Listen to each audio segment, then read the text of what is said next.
Well, butter my buns and call me a biscuit. They fucking did it, boss. I'll admit, I was a little bit weary of how they would handle the RE4 Remake, and not only did they do a great job recreating a lot of the experience, but expanding on it as well. If you want the short version of the review, go buy it right now. It's really good. I feel bad for the other remakes coming later down the line, because now the bar is set higher than it ever has been. Even the storyline is handled much better than I thought it would. Though I'd say overall the original had a better delivery of it and especially handled certain characters better. And don't worry, I will go into more of that later. I would say in this version it's mostly inoffensive in its execution. So first of all, let's start off with the basics. If you're not familiar with Resident Evil 4, here's the gist. You play as Leon Kennedy, one of the few survivors of the Raccoon City zombie outbreak, and you've been since recruited by the government to be their secret agent. Now you're on a mission to go deep into Spain to search for the president's missing daughter, Ashley Graham, who has been kidnapped by an unknown faction. Pretty soon you realize something is off as you come across villagers that seem to be possessed by some strange force, and it seems like they're connected to the kidnapping. And it's your job to find the president's daughter and get the hell out. Compared to most of the other Resident Evil games, this one has a much heavier action focus. And while there is certainly horror to some degree, you're unlikely to find yourself shivering in your boots, as this game has more of an arcade feel to it. It has a central focus on linear level design and set pieces. You are awarded not just ammunition, but gold with your kills, which you can then accumulate to buy new equipment and even upgrade what you already have by talking to the game's famous merchant. It's also worth noting that you can even sell your weapons and make most of your money back no matter how much you dump into upgrading them, making it much easier to experiment with different weapons in a single playthrough. For an action game, RE4 offers a pretty unique combat system. You can kill everything from range like normal, but you can also hit foes in their knees or head to hard stagger them and open them up to a melee attack that not only deals bonus damage, but knocks them back and staggers anything that happens to be near them.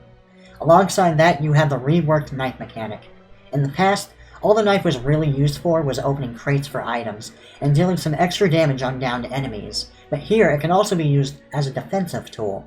If you press the knife equip button right before an enemy lands their attack, you can even parry them, and if you do it enough times, you can stagger them for a kick. You can also use it to instantly kill down Ganados, and save Ashley while killing whatever happened to be carrying her away. Unfortunately, all of it except opening crates is at the cost of its durability.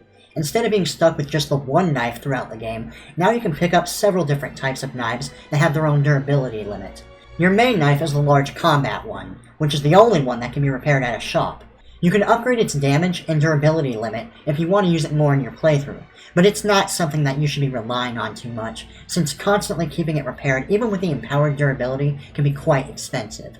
Since I mentioned crates, I might as well mention that you don't even need to use the knife to destroy them either. This time around you can break them with a smack and kick animation by just using the action button, though it's debatable which animation is quicker and more efficient. One other nice change is that you don't have to equip the knife to attack with it. Simply by pressing the attack button without readying a gun, Leon will automatically slice with his knife, which cuts down the tedium of using it. Of course it wouldn't be RE4 without the shooting range minigame. The goal is simple: enter the range, pick a challenge, and try to get your best score by shooting as many targets as quickly and efficiently as you can, while avoiding hitting civilians, or else your points get subtracted. You'll get some boss targets that take more than one hit to knock out, some hidden in barrels, and even the occasional TNT power-up, which will destroy everything on the screen. Depending on your score, you can use coins to purchase charms that will make the game easier for you. I must say, putting aside how out of place it is, with us being in Spain and all, I love the whole pirate theme of this. The music, the colors, and even the way that some NPCs will come with you into the shooting gallery and give their commentary as you play adds so much character and personality to it that I'd say it makes it even better than the equivalent modes in games like Dead Space, the 2005 RE4, and The Evil Within 2. You also have side quests, where you can do little mini-games like shooting all the blue medallions in an area, destroying hidden bobbleheads, killing rats, or even beating an enhanced mini-boss version of a monster you've already fought. Whenever you complete a side quest, you get spinels, gems you can trade that get you unique items and weapons you otherwise wouldn't be able to access. You aren't entirely reliant on the campaign itself to try out new content, though. By completing unique challenges you can find all listed in the pause menu, you can farm challenge points that you can eventually use to buy yourself bonus weapons and even new clothing and accessories to put on your character. Another feature in-game is the storage box you get whenever you reach a save point, but unfortunately it could only hold weapons. If you have too much ammo or healing items, then tough shit. You either have to find a way to combine and use them, or even discard them for the sake of potentially better items you find in the environment.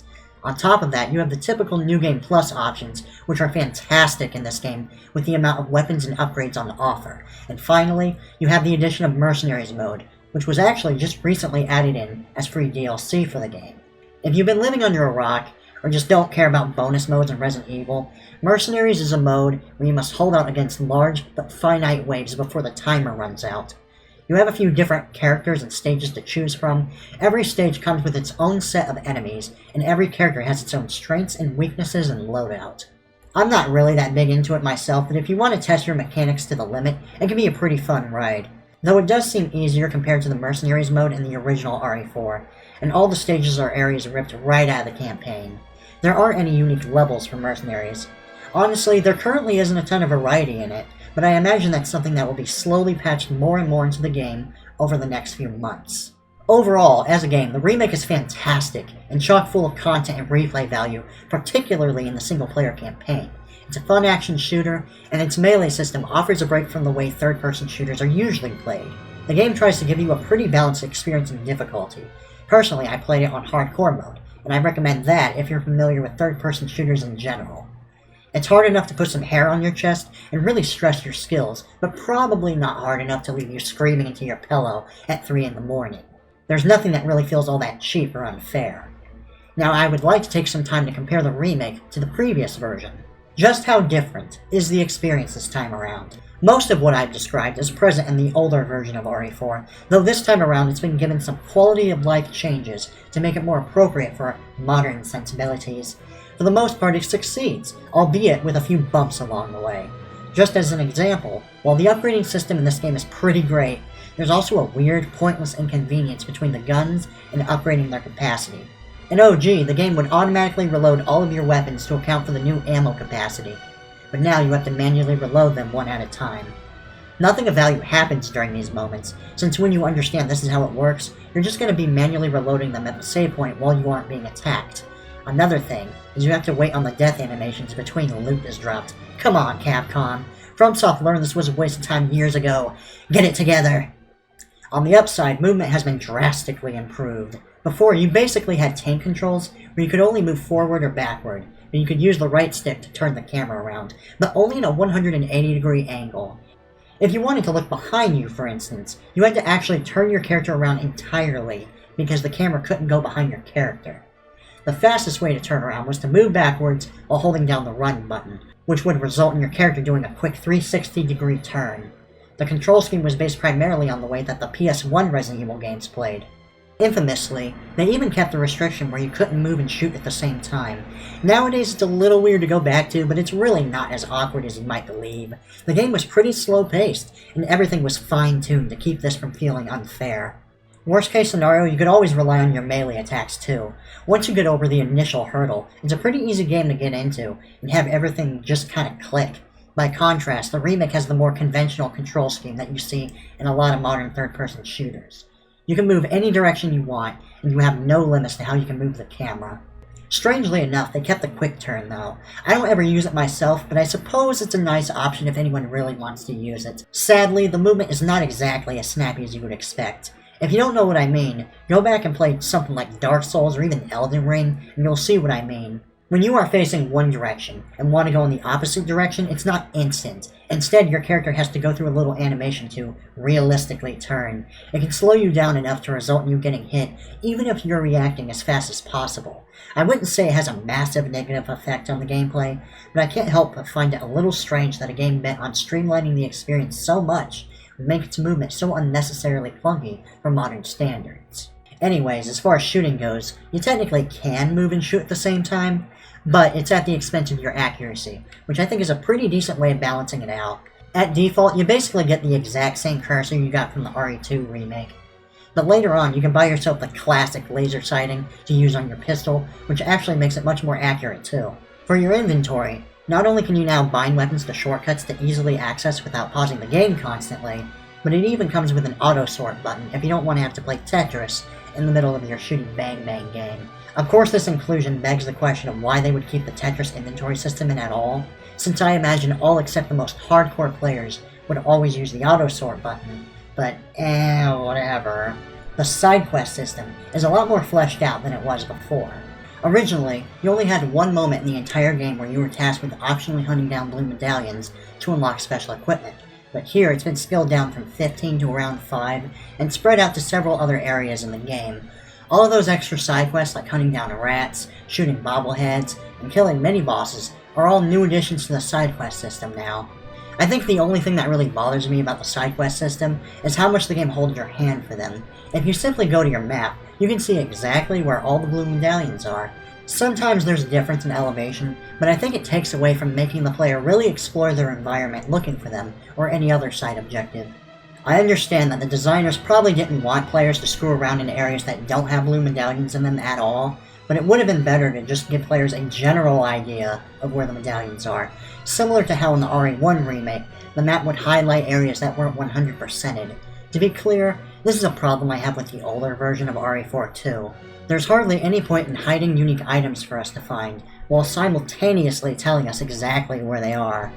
Instead of being an interesting opportunity to scope out levels differently from how we normally would and feeling rewarded for it, it just becomes a predictable chore. The only side quest that is likely to give the player any challenge at all are the ones where you have to kill mini-bosses, and aside from giving them more damage and health than usual, they don't do much in the way of offering us a unique experience from the main quest. There's also the new stealth option you can utilize for entering areas for the first time, and I use the term stealth very loosely. There's not much to it. All you can do is crouch walk behind targets for an instant kill with your knife. Anything on patrol has very predictable patterns, but it's all pretty basic stuff. Nothing like the extra hiding or escape options or visual cues you'd expect in a more dedicated stealth game. Most of the time, all you will accomplish is getting in some quick kills to even the odds, but the game is primarily a run-and-gun affair. You might recall that in the old version of RE4, you can collect treasures and sell them. Sometimes you can collect different types of gems that you can combine into the slots in the treasures to increase their worth. Well, here, they made the process of combining them a lot easier. It's a lot clearer which gems fit into what treasures, and mixing up the colors being combined can make them worth more money. What about encounters in general? Well, veterans will recognize a lot of parts ripped straight from the 2005 game, though this game does have a few segments and even enemies of its own. I don't want to spoil the newer sections, but I will say I enjoyed them alongside the familiar content. In fact, in a strange twist of fate, the remake appears harder than the original, or at least that's how it was for me. I don't know, after the Dead Space remake, I didn't expect much difficulty going in, but there were several chapters where I would die in sections I had little to no issue on playing the PS2 game. I think a big part of why this game is harder is because of the new enemies and what they bring to the table.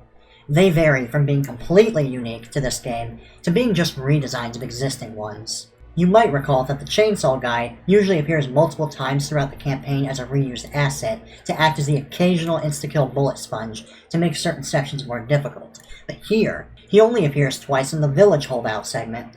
He's been mainly replaced with the new Bullhead Villager, which is sorta similar to the Big Men from RE5. He's still a massive bullet sponge, but you can easily dodge his melee attacks with the crouch button when prompted. The machine gunners you see on the island have been replaced with brutes wearing a pig's head, but have pretty much the same attack otherwise. I can't say I see the relevance between Las Plagas and wearing a bull and pig's head, but I guess the parasites just make it crazy like that. The Red Robe cultists that only appeared a couple times in the 2005 version and didn't really do much of anything besides point at you and get on a machine gun one time have been remade as support units to force the other zealots to mutate into their Plagas forms with a creepy chant. They aren't dangerous on their own, but they do a good job mixing up the fights and giving them a sense of urgency as you try to rush them down. Not that you necessarily always have to, though. If you have a flash grenade and enough patience and space to run around in circles, you could also intentionally let them empower surrounding cultists so you can kill all or most of them with one flash grenade, since the Plagas still die instantly to bright lights. They appear more often, even showing up in the Mercenaries mode. The Ganados also have the ability to randomly revive, more dangerous than ever. It's the same idea as the Crimson Head mechanic in the RE1 Remake, but this time it happens immediately. After you kill a humanoid, they can end up convulsing, and you have the chance to kill them again before they come back up. Later on, this is how enemies can transform to reveal their Plaga form too, putting you in an uncomfortable position, where you have to decide whether to focus on killing them off before they finish mutating, or deal with everything else around you instead. There's also a matter of whether you should kill them using precious ammo or your knife durability. The unseen now have to camouflage in the environment rather than be flat out invisible. They can't move around in this state, have lower health, are always visible once they are aggroed, and are generally a lot less threatening. Interestingly, they appear on the island level too, so you aren't just fighting regenerators and soldiers for the majority of the gameplay there. One great change is what they did to the bear traps. They can't damage you, only immobilize you, which makes them way less annoying to run into. You can bait villagers into them too for free hits, which is a cool bit of extra strategy you can employ in your gameplay. Sadly, it's not all sunshine and rainbows, as there are a few moments in the campaign that have been completely removed for what I can only imagine are time restraints. After the cabin battle, you used to have two different paths with their own challenges. One path had you dealing with an El Gigante and using traps to whittle him down and beat him, and one path had you fighting waves of Ganados and eventually fighting off two Chainsaw Sisters. You could pick which challenge you'd rather have, but if you wanted to, you could do both of them for maximum profit too. In the remake, it's toned down to just being one path, no El Gigante at all this time, just the Ganados and the two Chainsaw Sisters. The Garrador cage fight in the castle has been turned into a cutscene rather than a playable challenge as well. Later on, you'd normally fight the U3, a kinda random boss with little to no introduction or explanation, but it was one of the more memorable parts of the island level. The developers could have fleshed out and built up this creature more, but instead they removed it entirely, opting to have you shoot more normal enemies. There are rumors that Capcom will bring back the U3 in the Separate Ways DLC, but unless it's free, I still think it's fucking stupid, since they'd be making us pay for a boss that came with the package before. Another thing is how they handled the QuickTime events. Now in the 2005 version of RE4, there were two different kinds of QTEs. There were the cutscene QTEs, which were generally unpredictable and killed you instantly if you failed them, and gameplay QTEs. These types were pretty much the game's dodge mechanic, but would only appear for specific types of attacks from specific enemies. If you've heard the remake remove QTEs, that's wrong. They remove cutscene QTEs, but not gameplay QTEs.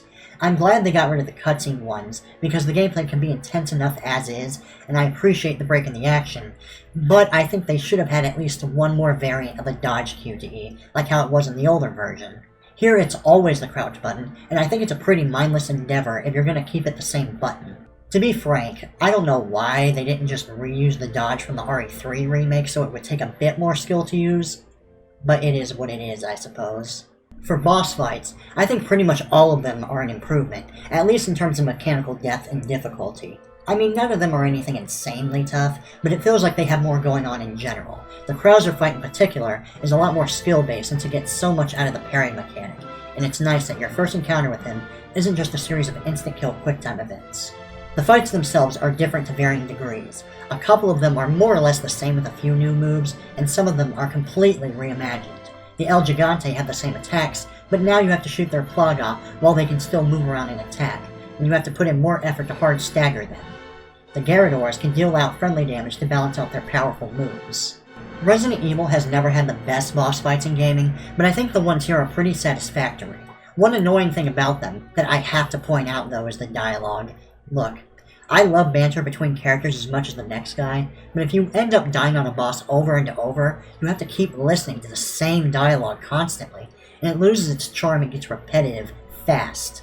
Sometimes characters will explain their motivations or background in the middle of the fight too, which can be hard to pay attention to when you're so busy trying to avoid getting hit. I feel like at best, there should be a few lines between characters in a boss fight.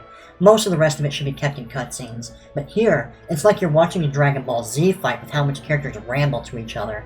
Okay, well, I think all that's left for me to mention at this point is the storyline and the characters.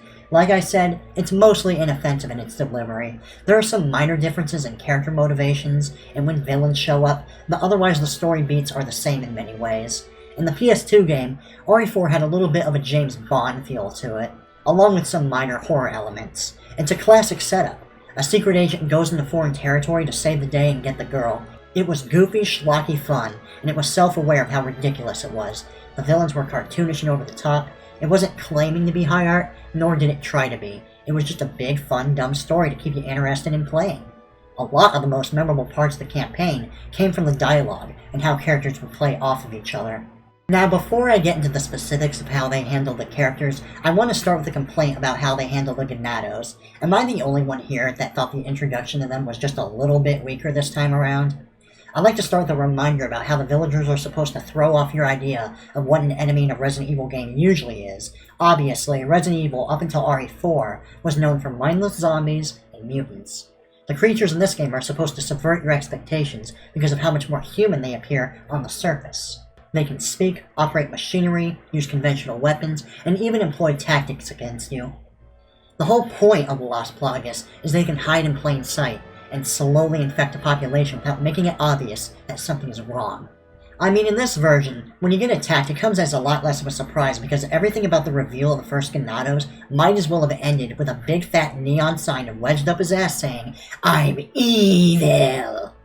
I mean, he appears creepily standing behind the door in the corner of the room, looking at you with bloodshot eyes, and just casually walks over to the fireplace, completely ignoring what Leon is saying, while mumbling to himself.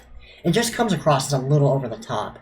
In the old game, up until he flat out attacks you, the villager acts in a mostly normal human way. When you look at him, sure he might be a little disheveled, but you wouldn't guess there was something wrong with him necessarily. He even gets angry at Leon the way a person normally would, with him being a random stranger that just barged into his house and started spouting English at him he probably can't even understand while showing him the photo of some random woman. The only sign that something is off with this villager is so subtle and so genius compared to the remake. He turns around incorrectly. This is just a tiny thing, but it's such a better way to make the player second guess whether or not they should be worried about this man. The only issue is this aspect of the parasites hiding in plain view hardly gets much time to shine, since after the first encounter, all the villagers just immediately attack the player on sight without even trying to blend in or lull you into a false sense of security. Even RE5 gave this idea more time to shine before they had you attacked. But yeah, so anyways, I will say I love the detail of having Leon actually speaking Spanish to this Spanish man. Makes a lot more sense to say the least. I love how they reveal the Crimson Head enemy type by having it slowly writhe its way towards you when you're in the basement. It's one of the game's better horror moments, and it's a good way to introduce the idea of downed enemies reviving too. But yeah, so going back to that plain view idea, I'm not a fan of how they redesigned the Ganados in this game, mainly in that all of them have bloodshot eyes for the sake of making them look more creepy. The issue is this goes against the whole idea of the Lost Plagas and makes its presence all too obvious, and I think it worked better when they used to have only red eyes at night. The last thing I want to address is I want to backpedal on a comment I made in the last video regarding the RE4 Remake. Originally, I said I hope they didn't try to do a half-and-half thing, where they try to be cute and self-aware, while still trying to take it super seriously in other moments too. I said, please don't undermine the horror with cheesy one-liners, but if you played the game, obviously that's exactly what they ended up doing. And I want to say that now that I've had some time to reflect on it, I don't mind.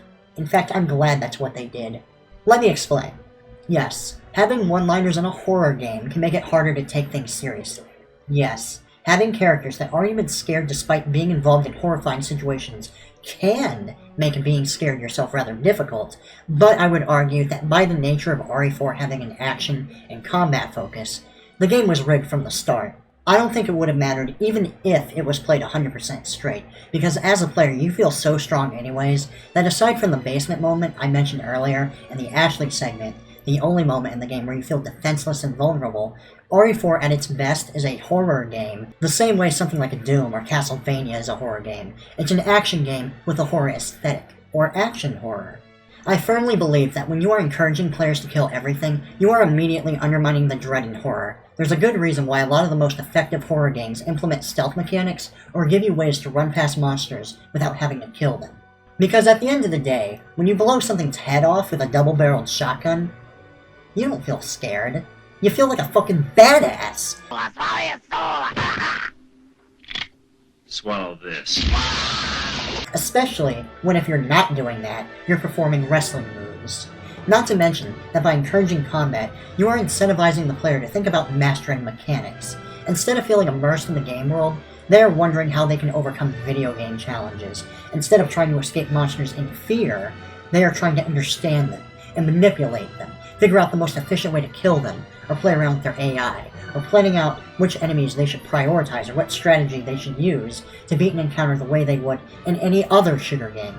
Unless RE4 was redesigned from the ground up to discourage you from engaging in combat the same way the older RE games were made, it was impossible to make the game particularly scary, if at all. It didn't even have to be that specifically. I like the idea of mind-controlling parasites slowly infecting a population, and you could potentially have multiple ways of playing up that fear through game mechanics.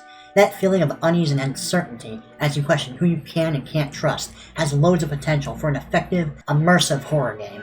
Obviously, Capcom didn't do that and wasn't interested in risking alienating longtime RE4 fans. So really at this point, the horror aspect is an afterthought to me. No, this horror game is not scary to me in the slightest for the vast majority of time.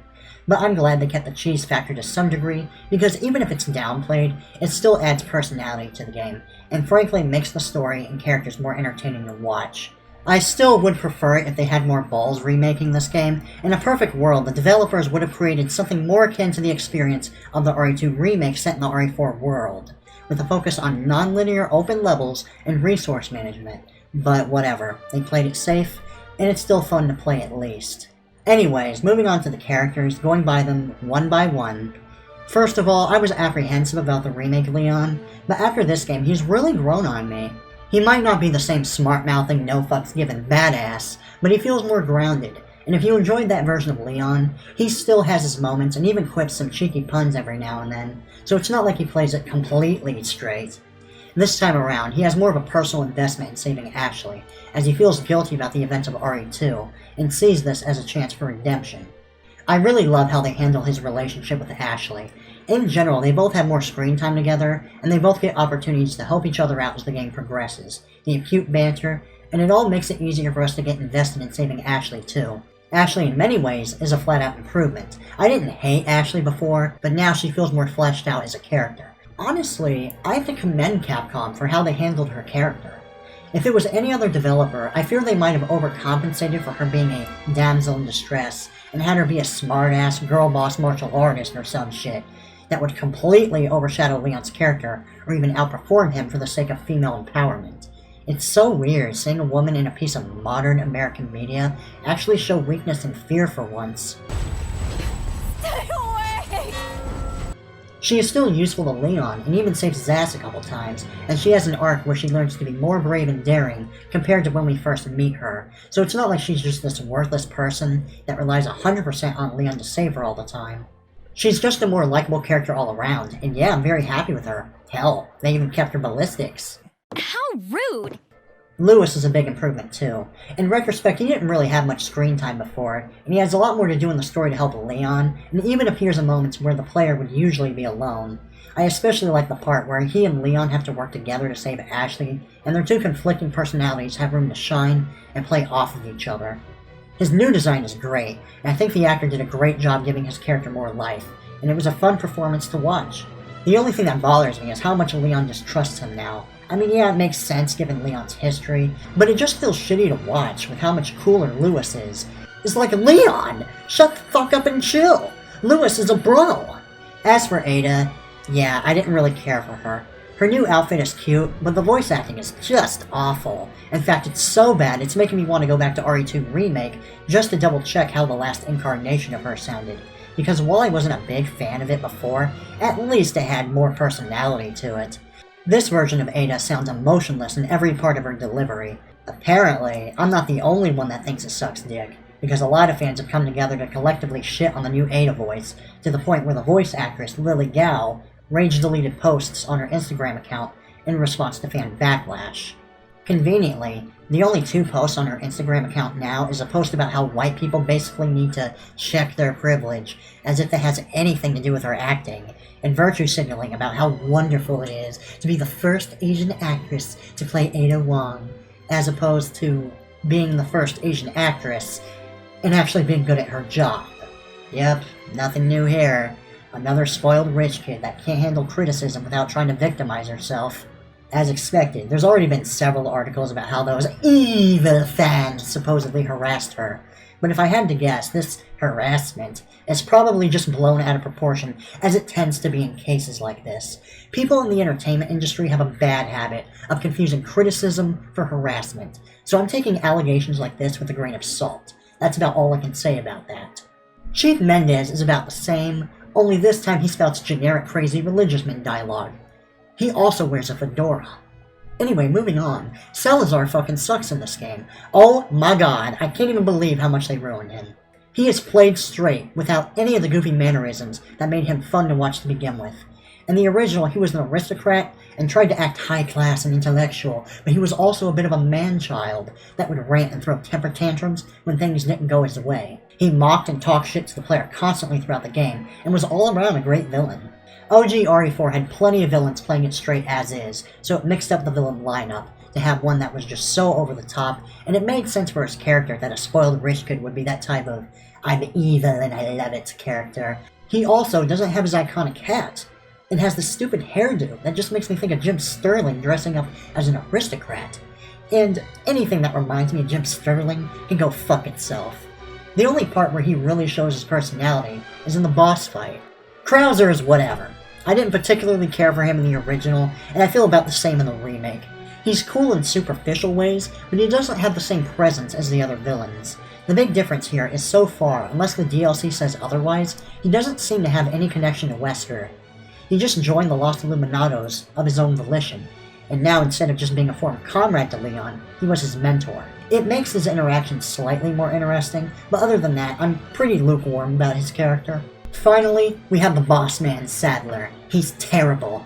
In the past, he wasn't quite as over the top as Salazar, but he would similarly call and mock the player throughout the island level. He was more of a terrorist than a cult leader, and I think that makes him less generic.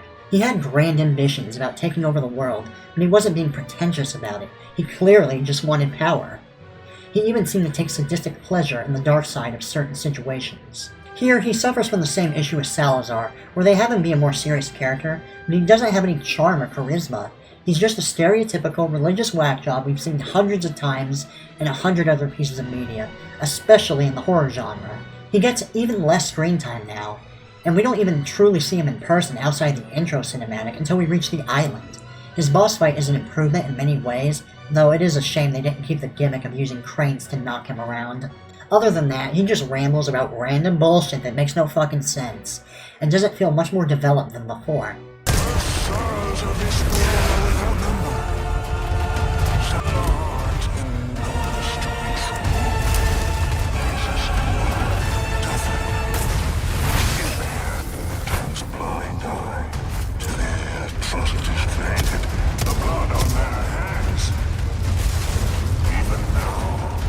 Faith and money will lead you nowhere, Sadler. Leon, you don't understand. Bad things happen, therefore we must all embrace the parasites, starvation, war, disease, greed, homosexuals. The world is corrupt and must be cleansed. Wow, what a complex character. What a massive improvement over his earlier incarnation. Despite the cult getting more attention, we don't learn about the culture or values of this religion, so a lot of his ranting just rings hollow and cliché. It feels very surface level, and his character isn't as fun to watch. Okay, I think that concludes my review of the RE4 Remake. God, you guys have no idea how long it took me to finish the script, let alone finish making the whole video. And now that it's all done, I can finally go back to my other projects. Sorry for the delay, but now that this is taken care of, y'all should know I will be returning to streaming soon. And I have a better setup than ever, too. Hope y'all enjoyed this review, and have a great day.